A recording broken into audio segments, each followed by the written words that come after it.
Papa, maman, je suis dans la boîte à questions. Première, j'y vais, c'est maintenant.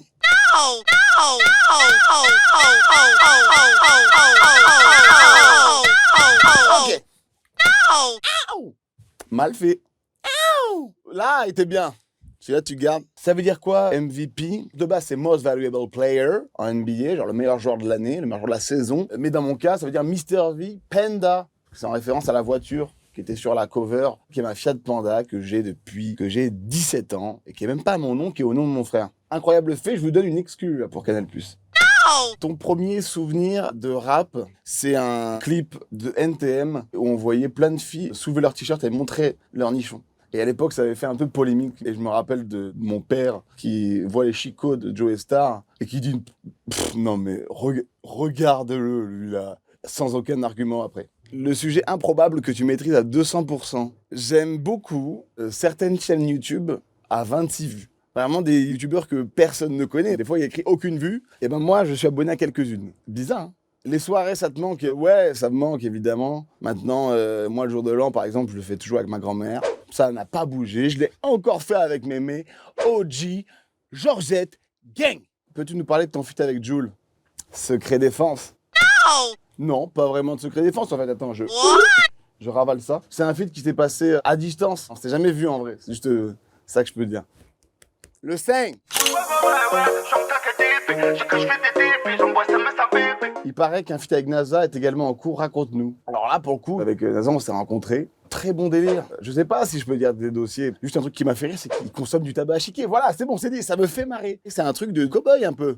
Il s'en cale. Je trouve ça un peu insolite. Désolé NASA, tu voulais peut-être pas que je le dise, mais je peux pas garder ça pour moi. Ton meilleur souvenir au studio Bagel, raconte-nous. Je pense que l'expérience Canal+, on avait une pastille humoristique dans le dézapping, donc juste avant le grand journal. C'était quelque chose parce que voilà, j'étais en télé chaque jour, sans m'en rendre vraiment compte. Et ça, c'est unique, mon grand. What? Moms? Mais qu'est-ce que vous faites right now? Eh? Ça fouette? Le rappeur français qui te fait rêver, toute la stratégie de communication de PNL et tout ce qu'ils ont réussi à construire, c'est quand même fort. ODD, je la passe la détail, la pécou, la viscère, tes regrets sans ton bébé. Le film dans lequel tu aurais aimé vivre, Space Jam, Magic Basket, avec Bow Wow. C'était comment ta rencontre avec Will Smith? Ah, le Will You? Bah incroyable, incroyable. J'ai grandi avec lui, c'est peut-être ma plus grosse inspiration en termes d'acting et surtout de mélange des genres. Énorme modèle de réussite. Ah, Mr. V in the building. Bienvenue. L'artiste féminine avec qui tu aimerais collaborer, si c'est en France, bah moi j'aime comme je pense la majorité des Français, à part les gens pénibles de Facebook, Aya Nakamura j'adore, mais internationalement je pense Jhené Aiko. Vidéaste, humoriste, acteur, rappeur, c'est quoi la prochaine étape? Sûrement chômeur, à force de vouloir tout faire peut-être. Combien de fois as-tu menti dans cette boîte à questions? J'ai menti quelques fois, peut-être à toutes les questions, peut-être à aucune. À toi de trouver. Tu ferais quoi si tout s'arrêtait demain? Qu'est-ce qu'on ferait de plus? Qu'est-ce qu'on ferait de moins? C'est ça la question. Si on devait mourir demain. Est-ce que Émilie Ratajkowski t'a débloqué sur Instagram ou toujours pas? Non. J'ai plus de nouvelles, ça me déprime. Peux-tu nous parler de tes débuts sur YouTube? J'étais très jeune, j'ai commencé à 15 ans et je faisais des trucs de zinzin, un peu potache. Oh, verse.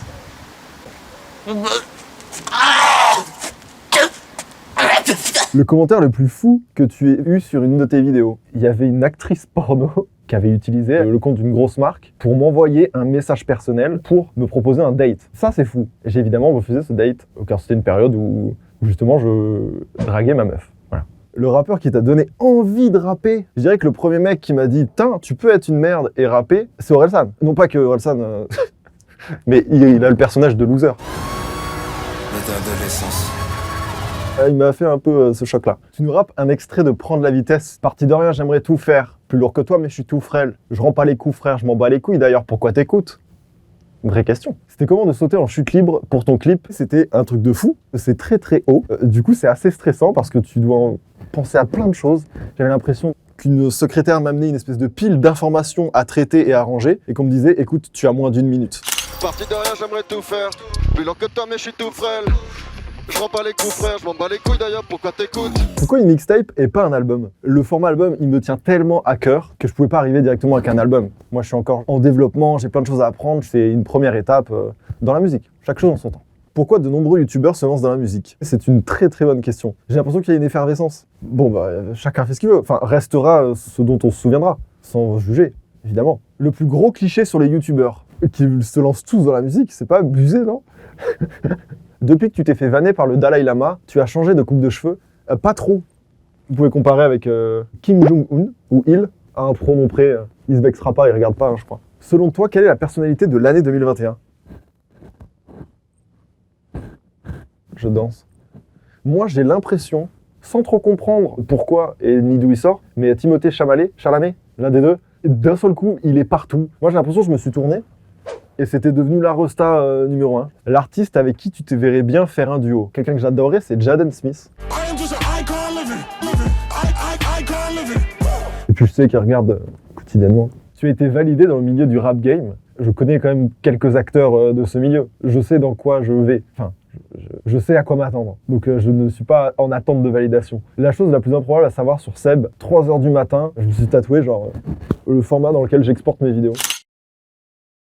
Je ne sais pas encore si c'est stupide ou si c'est réellement improbable. À vous de décider. Seb ou Seb Lafrite? Il y a débat. Je ne sais pas pourquoi, on a créé ce débat en mode maintenant ce n'est plus Seb Lafrite. On va dire que c'est un pseudo avec un nom de famille. Donc c'est Seb de préférence. Et si jamais le gars il se dit Sébastien Follin, non, Lafrite. Voilà. On l'embrasse d'ailleurs. Ton confinement en un mot? Bah jeux vidéo. Mais c'est du travail. Je travaillais, attention. Travail du coup. Moi je me donne 4 sur 10. Le premier jeu vidéo qui t'a rendu complètement accro. Dofus. Il m'a tué ce jeu. J'ai failli rater beaucoup de choses dans ma vie à cause de ce jeu, mais aucun regret. Tu nous chantes un morceau de Tout s'il te plaît. Tout ce que je veux, c'est t'aimer et noyer tes erreurs dans le passé. Après autotune, compression, tout, et c'est pas mal. Ça veut dire quoi, Oxys? Ça veut rien dire. En fait, il fallait qu'on trouve un nom pour une compagnie fictive qui rentre dans le storytelling de l'album, qui propose des thérapies un peu du futur. Du coup, je me disais, bon, comment peut s'appeler une grosse boîte, bien aimée des gens et qui fait des thérapies? Allez, Oxys. Toi, quand tu entends ça, je me lève. Café, et ça fait Zumba, café. Bah oui, un classique. Mais le plus fort encore. Ça fait quoi d'être le youtubeur le plus suivi de France? Ça fout un peu la pression et c'est une reconnaissance incroyable. SCH ou Eus l'enfoiré? C'est Marseille, bébé.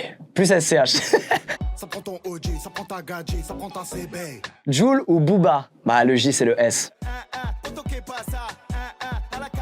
Grand fan, j'adore de fou. Peux-tu nous parler de tes débuts sous le nom de Squeezie? C'était en 2011. Squeezie, ça vient d'une chanson de DJ Tiesto qui s'appelle Squeeze It. Et je voulais changer de pseudo dans les jeux vidéo. Mon ancien pseudo, c'était Kakashlu, un mix entre Kakashi, un personnage Naruto, et Lucas, mon prénom. Et du coup, j'ai remixé Squeeze It, ça a fait Squeezie. Depuis, j'ai gardé ce pseudo. Le morceau Fragile que tu pourrais écouter en boucle. Est-ce que Chica de Némière, c'est un morceau fragile? C'est le morceau que j'écoute depuis un an non-stop et qui est un peu mélancolique et tout. Mais c'est pas un morceau de fragile. Hein. Le gaming, c'est fini? Non, si seulement. Non, j'aime trop ça.